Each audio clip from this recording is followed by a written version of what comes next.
Buenas tardes, alumnos. Hoy vamos a ver la clase número 3 de epidemiología y bioestadística.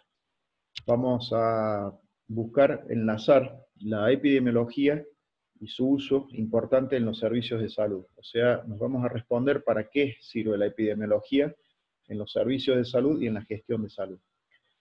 Hablamos de un servicio de salud, siempre todas aquellas instituciones o centros asistenciales que se enfocan, ¿no es cierto?, en el cuidado de la salud de las personas, y para lo cual tenemos que administrar de la mejor manera posible los recursos en manera de prevención de las enfermedades.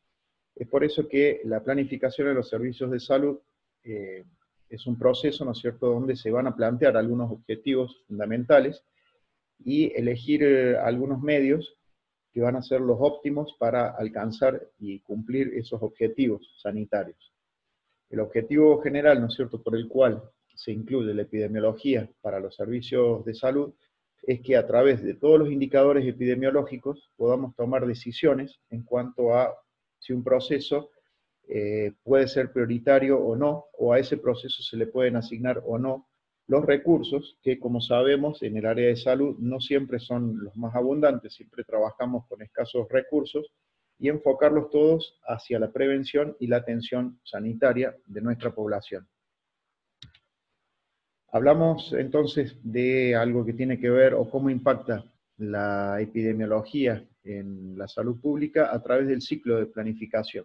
Este ciclo de planificación, que fue diseñado por la Organización Mundial de la Salud, consta de 6 pasos o 6 intervenciones que hacen a la intervención de la atención sanitaria, los cuales, como ven, es un ciclo donde el séptimo paso de este ciclo va a ser el primero, o sea, el número 7 va a ser siempre el nuevo número 1, y así se va completando permanentemente este ciclo. Comienza con la carga de enfermedad, que es cuando yo mido la aparición de la enfermedad, mido los indicadores epidemiológicos sobre una enfermedad. El paso 2, que es la causalidad, es determinar la causa. El paso 3, la efectividad, mido la efectividad de las acciones que yo estoy tomando. El 4, evalúo la eficiencia. En el quinto, hago la ejecución o pongo en marcha, ¿no es cierto?, este programa sanitario o un programa de atención sanitario que quiero desarrollar. El punto 6 es la monitorización, o sea, hago un control, lo controlo, lo superviso. Y el paso número 7, que volvería a ser igual que el paso número 1, que es volver a medir la enfermedad para saber si este ciclo se está cumplimentando y si voy alcanzando los objetivos que yo me he propuesto. El primer paso que habíamos hablado era la carga de la enfermedad. La carga de la enfermedad es hacer un diagnóstico del estado de salud global de una comunidad. Para ello utilizamos muchas de las herramientas que ya vimos en clases anteriores, como son las tasas, medir la tasa de prevalencia o la tasa de incidencia de alguna enfermedad, los indicadores de mortalidad, los índices de mortalidad, y también se estudia el número absoluto de casos, o sea, la cantidad de casos registrados para distintas enfermedades. Estos indicadores epidemiológicos siempre tienen que ser exactos y fáciles de interpretar, y bueno, que tengan, ¿no es cierto?, acceso todo el personal que se desempeña o cumple funciones dentro de la salud pública. La causalidad, una vez, ¿no es cierto?, que se ha hecho la carga de la enfermedad en una comunidad, tenemos que tratar de encontrar las causas evitables de esa misma enfermedad. Para eso es buscar conocer un poco la historia de esta enfermedad, saber cuál es su comportamiento, saber cuál es su agente causal y tomar ahí, en esa situación, tomar medidas preventivas para que no se disemine, o sea, se pueda controlar la enfermedad. Es algo que nosotros estamos viviendo en el día a día, a medida que conocemos más acerca de esta pandemia que tenemos con el COVID-19, que a medida que vamos conociendo, vamos implementando, tomando decisiones en base a estas nuevas causas que conocemos, o medidas de control, o medidas sanitarias para contener la enfermedad. El tercer paso es la medición de la efectividad de las distintas acciones. Es importante siempre tener toda la información necesaria en lo referente al accionar de los programas de acción sanitaria que se están llevando adelante y los cambios que se están produciendo en los estados de salud de la comunidad. O sea, es una etapa donde se hace una toma de decisiones en base a cuánto conozco de la enfermedad y cómo han sido los cambios en los números de casos, en los números de infectados.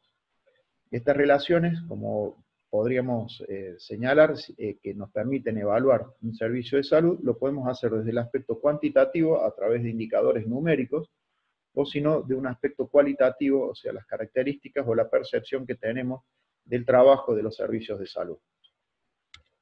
La eficiencia siempre de un sistema que se está implementando o de alguna política sanitaria se mide en una relación que ya conocemos, que es la relación del costo-beneficio. O sea, cuánto invertimos y cuál es la ganancia que obtendríamos después de esa inversión. Para lo cual es muy importante saber de la disposición que uno tiene acerca de los recursos, cómo hace uso óptimo de esos recursos, y mejora, ¿no es cierto?, la efectividad de la actuación o la acción sanitaria que uno está tomando. En ese análisis costo-beneficio, si los beneficios económicos del programa son superiores a los costos, o sea, lo que uno invirtió, los beneficios son mayores, realmente es aconsejable tomar esa política sanitaria. La ejecución o implementación es cuando se toma la decisión de implementar, ¿no es cierto?, un determinado programa, y hay que considerar todos aquellos factores que van a incidir tanto positiva como negativamente sobre esa ejecución de un determinado programa de salud. Acá está citado el ejemplo: si hay una campaña para la detección del cáncer de mama mediante mamografía, es importante previamente a la ejecución de este proyecto o de este trabajo o de este testeo que se vaya a hacer, garantizar de que se cuenta con el equipo, que sería el mamógrafo, y el personal necesario, o sea, un especialista que pueda llegar a hacer las mamografías. Todo eso tiene que ser previamente evaluado antes de llevar adelante la ejecución de un programa. La monitorización o supervisión consiste en el seguimiento continuo de las actividades que se hacen a lo largo del plan, para detectar posibles fallas y hacer las medidas correctivas previamente. Es importante tener, ¿no es cierto?, siempre que estos puntos de monitoreo se pueden dictaminar previamente al corto, al mediano o al largo plazo de la ejecución de un determinado programa. El último paso es la reevaluación de la carga de la enfermedad, o sea que es coincidente con el punto número 1. Una vez que termina la implementación de todo el programa, medimos su eficiencia, volvemos a medir cuál es la carga de la enfermedad. O sea, volvemos a medir la cantidad de casos que tenemos en un periodo de tiempo y en una población determinada. De esa manera volvemos a cerrar el ciclo y comenzaría el segundo ciclo, donde volveremos a hacer todas las reevaluaciones que hicimos durante toda la secuencia de procesos. Es importante que de esta manera tenemos contemplado, ¿no es cierto?, un manejo óptimo de una enfermedad, ¿no es cierto?, emergente. De esta forma, ¿no es cierto?, es cuando ustedes habrán escuchado que de año a año se sigue con un programa de vacunación. O sea, uno vacuna o ve los beneficios de la vacunación, ve que está conteniendo la cantidad de casos nuevos, y entonces decide el año siguiente volver a continuar con este programa de vacunación.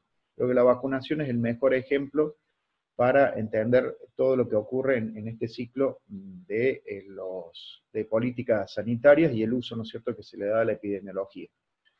Para terminar, vamos a ver distintas acciones que hacemos o herramientas que ya conocemos dentro de la epidemiología, qué tipo de estudios se tienen que hacer para cada uno de esos pasos.